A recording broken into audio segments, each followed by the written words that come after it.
Hi guys, i-check natin yung ating ayan, gagawa ko guys ng biko or sinokmani sa aming province guys. Ayan guys, nagsayang tayo sa rice cooker at nilagyan ko ng dahon ng saging para hindi siya dumikit guys.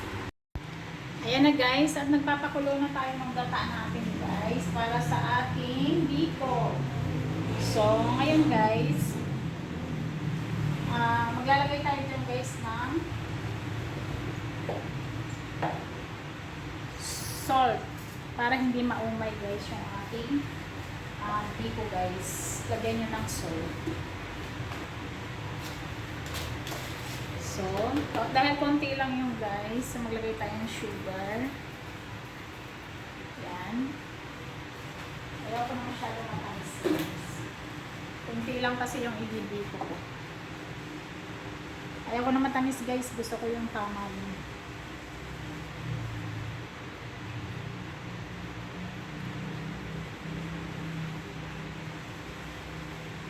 Para hindi maumay guys yung biko ninyo, lalagyan nyo ng salt guys. Para masarap.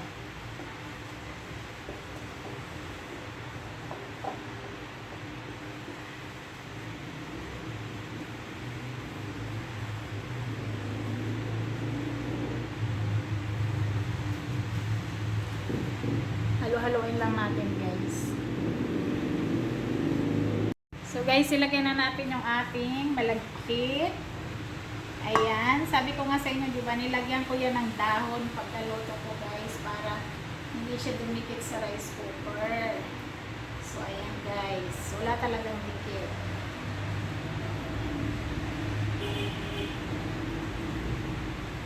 Nakita nyo yung rice cooker ko guys, walang dikit. Yung ano lang talaga yan, yung pinagpawisan itong aking rice.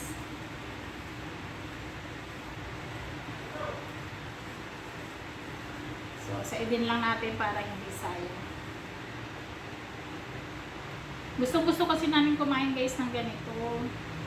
Kaya nagluto ako guys. Ayan.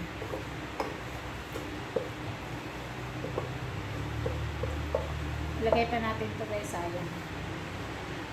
Ayan, hahaluin na natin yan guys. Mix na natin. Tama-tama lang yung malagkit ko guys, hindi siya masyadong malambot or matigas.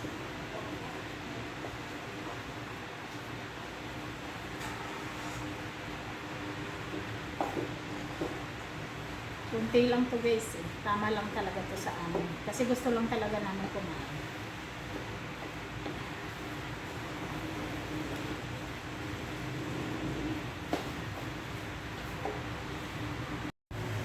Ayan guys, haluin lang natin maigi guys para mag-pair. Ayan. Ayan na yung biko natin guys. Tama lang talaga yung gata. Hindi siya masyadong mapula guys kasi yung sugar natin hindi naman ganong kapulahan.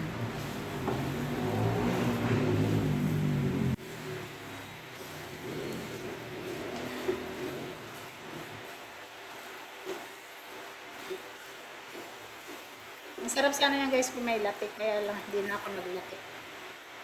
Eto na guys, done na yung ating biko guys. Dahil wala nga tayong ibang lagay dyan guys, gagawin ko pa yung isa.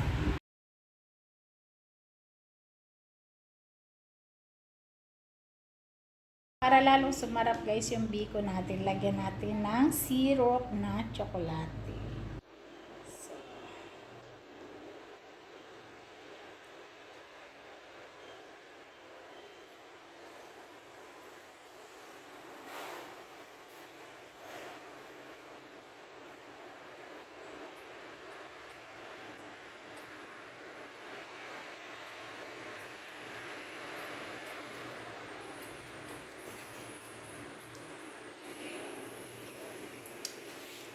Ayan guys, ang ganda na ng ating biko with syrup chocolate guys.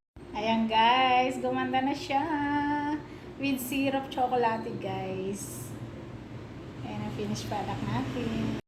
So guys, ito na yung ating biko guys with syrup chocolate guys sa ibabaw. Ayan.